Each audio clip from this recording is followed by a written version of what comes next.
Students, हम बात कर रहे थे कक्षा 10 जीव जनन कैसे करते हैं इस चैप्टर की। देखिए, पिछली कक्षाओं में हमने आपको बताया था कि नर जनन तंत्र का डायग्राम बनवाया था। काफ़ी बच्चों ने बहुत अच्छा बनाया है, बहुत अच्छी मेहनत कर रहे हैं वो बच्चे सारे। अब देखिए, अब हम आगे बात करते हैं कि भाई नर जनन तंत्र हमने पढ़ ही लिया है। अब बात कर रहे हैं मादा जनन तंत्र की। मादा जनन तंत्र का जो डायग्राम है आपने सही शब्दों में देखिए, इसको आप देख सकते हैं आसानी से। जैसे कि आप इस तरह की संरचना बना देंगे, इस तरह के स्ट्रक्चर बना देंगे, काफ़ी सही है इस हद तक स्ट्रक्चर आपका। तो देखिए भाई, मादा के अंदर जनन की क्रिया कैसे संपन्न होती है, इस पूरी बात पर हम चर्चाएं कर लेते हैं। देखिए, ये मैंने आपको बनाया है डायग्राम बोर्ड पर। तो हम बात करते हैं कि भाई जनन की क्रिया कैसे संभव होती है, कैसे क्या होता है। ठीक है, देखिए जैसे कि मेल के द्वारा, मनुष्य के पुरुष के द्वारा क्या कर लेते हैं, अपन शुक्राणु को ले लेते हैं। शुक्राणु क्या कहाँ निकल जाता है, योनि के अंदर निकल जाता है। शुक्राणु जब योनि के अंदर निकल गया तो उसने क्या किया, उसने अंडाशय से कांटेक्ट कर लिया। ठीक है, अंडाशय क्या करता है, अंडाशय के द्वारा अंड कोशिकाएं निकलती है। अंडाशय के द्वारा क्या निकलती है, अंड कोशिकाएं निकलती हैं। ठीक है, वो अंड कोशिकाएं क्या करती हैं, अंडवाहिनी तक पहुंचा देती है। ठीक है, अंडाशय के कार्य भी आप याद रखना। अंडाशय के कार्य, अंडाशय के द्वारा अंडाणुओं का निर्माण होता है। ठीक है, अंड कोशिकाओं का निर्माण करता है। एस्ट्रोजन व प्रोजेस्टेरोन हार्मोन का स्राव किसके द्वारा होता है, अंडाशय के होता है। अंडाशय के द्वारा होता है। एस्ट्रोजन व प्रोजेस्टेरोन हार्मोन का स्राव इसके द्वारा होता है, अभी याद रखना। ठीक है, उसके बाद में हम चल रहे हैं अंडवाहिनी के बाद में क्या हो गया कि आपका जो जाइगोट बन गया, एक तो युग्मनज बन गया, युग्मनज।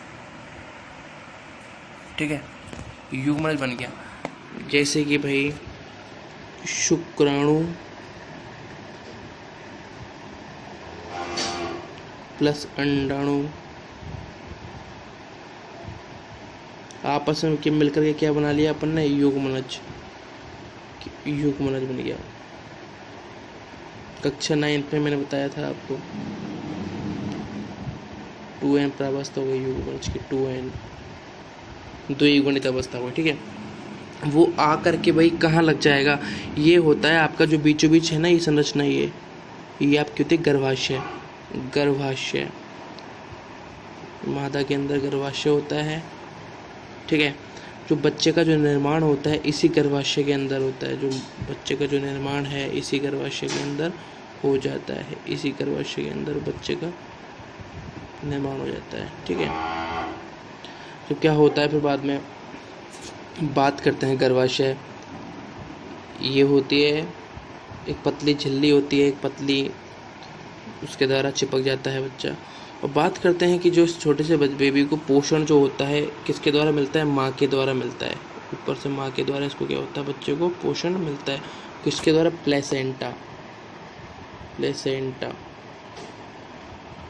प्लेसेंटा। माता और बच्चे दोनों का क्या होता है, एक संबंध होता है। इसके द्वारा क्या होता है कि रक्त के द्वारा ही क्या करते हैं, पोषण ले लेता है बच्चा। माता जो भी चीज़ खाती है, ग्लूकोज का भी बच्चे के अंदर स्थानांतरण हो जाता है माँ के द्वारा रक्त के रूप में। ठीक है, ये होता है। अब देखिए, बात करते हैं हम, जैसे कि गर्भाशय होता है। कक्षा 10 में आपको लिमिटेड ही पढ़ना है, वैसे तो बहुत बड़ा है ये, पर आपको लिमिटेड ही पढ़ना है। गर्भाशय होता है, आगे चल के कहाँ खुलता है, ग्रीवा भाग में खुलता है। ठीक है, जब जैसे कि आप मुझे ये बताओ, जैसे कि यदि ये वाला भाग ब्लॉक होगा तो क्या निषेचन की क्रिया संभव हो पाएगी, शुक्राणु अंदर जा पाएगा, नहीं जा पाएगा। दो चीज़ें होती हैं, जिस प्रकार मनुष्य के अंदर होती है शुक्रवाहक उच्छेदक और मादा के अंदर होता है नलिका उच्छेदक, जिस प्रकार बांध दिया जाता है। प्यूवेक्टोमी और वॉस्केटोमी 2 क्रियाएं होती है। इसके द्वारा क्या होता है कि आगे वो आपके आगे वाले चैप्टर में बात करेंगे। इसी पार्ट में क्या होता है, गर्भ निरोधक की, गर्भ को कैसे रोका जाए वो होता है, इसके बारे में बाद में पढ़ेंगे। मैंने आपको बताया कि बच्चे का निर्माण कैसे होता है। शुक्राणु होता है, शुक्राणु क्या करता है, योनि भाग में जाकर के अंडाशय से मिल जाता है। अंडाशय में क्या होता है, छोटे छोटे अंडाणु होते हैं। अंडाणुओं से क्या करता है, शुक्राणु मिल लेता है। शुक्राणु मिलने के द्वारा अंडवाहिनी के माध्यम से जाकर के एक युग्मनज बना लेता है। ठीक है बच्चों, युग्मनज बनाने के बाद में क्या होता है कि ये गर्भाशय की दीवार से चिपक जाता है। इसमें क्या होती है कि एंडोमेट्रियम की परत होती है, पतली झिल्ली होती है, इसे चिपक जाता है। और उसके बाद 9 महीने तक 9 महीने तक क्या होता है, ये बच्चे को पोषण मिलता रहता है माँ के द्वारा। माँ जो भी चीज़ खाती है उसके द्वारा ब्लड सप्लाई होकर के ग्लूकोज वगैरह बच्चे को, ऑक्सीजन वगैरह माँ के द्वारा ऑक्सीजन बच्चों को आसानी से मिल जाती है। ठीक है बच्चों, तो ये आपको याद रखना है। इसी प्रकार से ये जनन तंत्र की, देखिए डियर स्टूडेंट्स, हमने जब बात ही कर ली मादा जनन तंत्र की, तो जो प्राथमिक जनन अंग है वो आपको पढ़ लेने हैं एक बार कि मादाओं में जो होते हैं एक जोड़ी क्या होते हैं, अंडाशय पाए जाते हैं। जिस प्रकार मनुष्य के अंदर क्या होते हैं, वृषण होते हैं, वृषण होता है मनुष्य के अंदर, उसी प्रकार जैसे कि एक जोड़ी के होते हैं वृषण होते हैं, वृषण पाए जाते हैं, उसी प्रकार मादा के अंदर क्या होते हैं, एक जोड़ी अंडाशय पाए जाते हैं, ओवेरी जिसको बोलते हैं, अंडाशय पाए जाते हैं। ठीक है बच्चों, देखिए आगे बात करते हैं। मादा के द्वारा 2 प्रकार के हार्मोन का स्राव किया जाता है, एस्ट्रोजन और प्रोजेस्टेरोन। देखिए आपके दे रखे हैं, एस्ट्रोजन और प्रोजेस्टेरोन हार्मोन स्राव किए थे। और मनुष्य के द्वारा मतलब नर के द्वारा टेस्टोस्टेरोन, दाढ़ी मूंछों का आना, बिल्कुल सही बात है, ये आप एक बार देख लेना। फिर बाद में क्या होगा भाई, देखिए आपका जो अंडाशय होगा छोटी छोटी पुटिकाओं में बढ़ जाएगा, और पुटिकाएँ किसका निर्माण कर रही है, अंडाणुओं का निर्माण कर रही है। फिर अंडाणु क्या होता है, परिपक्व हो जाएगा, बिल्कुल पक जाएगा फल की तरह। अंडाशय के स्रावित हार्मोन स्त्रियों में होने वाले लैंगिक परिवर्तन अंडाणु का निर्माण आदि कार्यों में मदद करता है। ठीक है बच्चों, अब द्वितीयक लैंगिक अंग कौन कौन से होते हैं, आपने नाम लिख भी लिए होंगे द्वितीयक लैंगिक अंग। ठीक है, अंडवाहिनी, गर्भाशय, योनि, तीनों होते हैं। ठीक है, इनके बारे में पढ़ लेना। योनि की आप योनि पढ़ लेना, मूत्राशय और मलाशय के बीच 8-10 सेंटीमीटर की लंबी नली होती है जिसमें स्त्री को मैथुन कक्षीय तौर पर कार्य करती है। ठीक है, ये आपको पढ़ लेना है। उसके बाद में योनि में लैक्टोबैसिलस नाम का जीवाणु पाए जाते हैं जो लैक्टिक अम्ल का निर्माण करते हैं, लैक्टिक अम्ल का निर्माण करता है। ठीक है, अब प्रजनन की अवस्थाएं कौन कौन सी, युग्मक जनन मतलब युग्मक का निर्माण। भाई युग्मक जनन क्या होता है, युग्मकों का निर्माण करने की प्रक्रिया को युग्मक जनन कहलाता है। देखिए बच्चों, मैं वापस से फिर आपको कुछ महत्वपूर्ण बातें बता दे रहा हूँ प्रजनन तंत्र से संबंधित। सबसे पहले क्या होता है, जनन होता है। जनन क्या होता है भाई, जनन आप समझ चुके हैं। तो कितने प्रकार का हो गया, 2 प्रकार का हो गया, पहला दूसरा। ठीक है, पहला कौन सा हो गया, लैंगिक जनन। दूसरा कौन सा हो गया, अलैंगिक जनन। ठीक है, दोनों जननों की बात कर ली। उसके बाद में बात करें, लैंगिक जनन क्या होता है, नर में मुख्य प्रजनन अंग होता है वृषण। नर के अंदर तो होता है वृषण, और मादा के अंदर क्या होता है, ओवेरी जिसको बोलते हैं अंडाशय।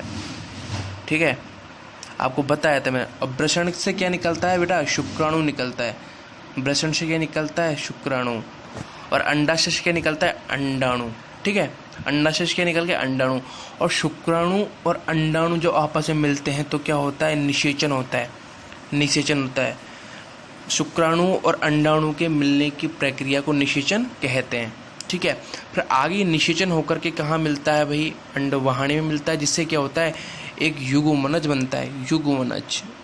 युग्मनज आपको उस चित्र में मैंने आपको बताया था, जब युग्मनज बन गया आपका तो क्या करेगा, वो गर्भाशय की दीवार से जुड़ जाएगा, उसको प्लेसेंटा के द्वारा, माँ के द्वारा आसानी से बच्चों को पोषण दिया जाता है। ठीक है बच्चों, इस प्रकार जनन की सारी प्रोसेस कंप्लीट होती है।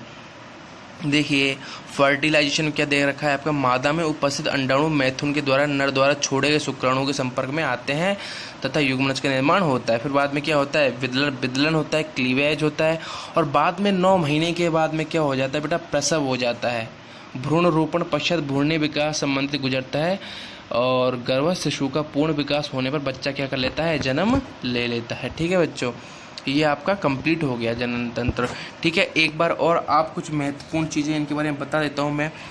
रजो चक्र जो होता है, जो टाइम पीरियड होता है 28 से 29 दिन का होता है। ये महिलाओं के अंदर अंडाणुओं का निर्माण होता है। एक जोड़ी क्या पाए जाते हैं, प्रश्न पाए जाते हैं।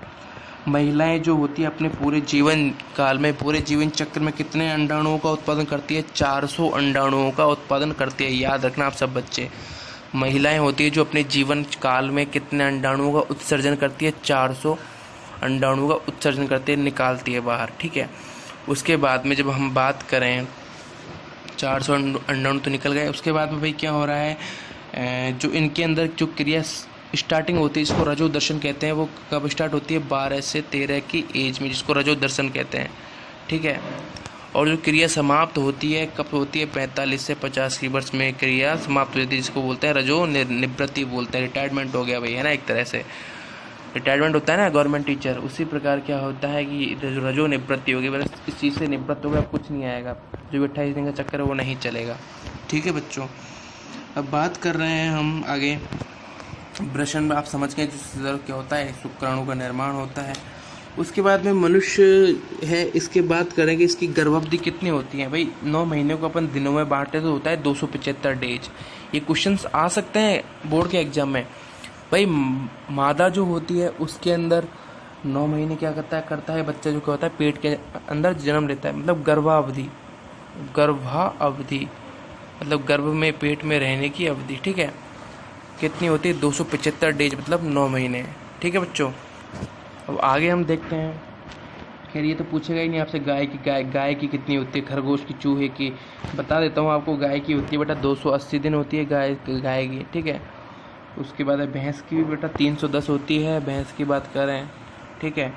उसके बाद मनुष्य की 275 जानते हो, कुत्ते की होती है 151 डेज। ये सारे आपके एग्जाम में नहीं आएंगे, अपन केवल सिलेबस पढ़ रहे हैं, ठीक है बच्चों। उसके बाद में बस यही है आपका भाई, सामान्यतः निषेचन कहाँ होता है, फैलोपियन नलिका के अंदर होता है, आपको खूब अच्छी तरह बता चुका हूँ मैं। तो बात करें हम आगे, गर्भाशय का आकार होता है एक नाशपाती के आकार का होता है, ये भी आप याद रखना। और एक क्वेश्चन और है, वैसे आपकी बुक के अंदर नहीं दिया हुआ, निषेचन जो होता है, निषेचन की खोज किसने की थी, हर्टविग नामक एक वैज्ञानिक था, हर्टविग ने की थी भाई, ठीक है बच्चों, याद रखना वैज्ञानिक। यही है, आप सारा पढ़ चुके हैं, पूरा तंत्र पढ़ चुके हैं, आपने अच्छे से डायग्राम बनाए होंगे। आज इस काम को कंप्लीट कर लीजिए। कंप्लीट होने के बाद में हम कल नेक्स्ट टॉपिक पढ़ेंगे, तंत्रिका एवं अंतःस्रावी तंत्र, nervous and endocrine system. Thank you students.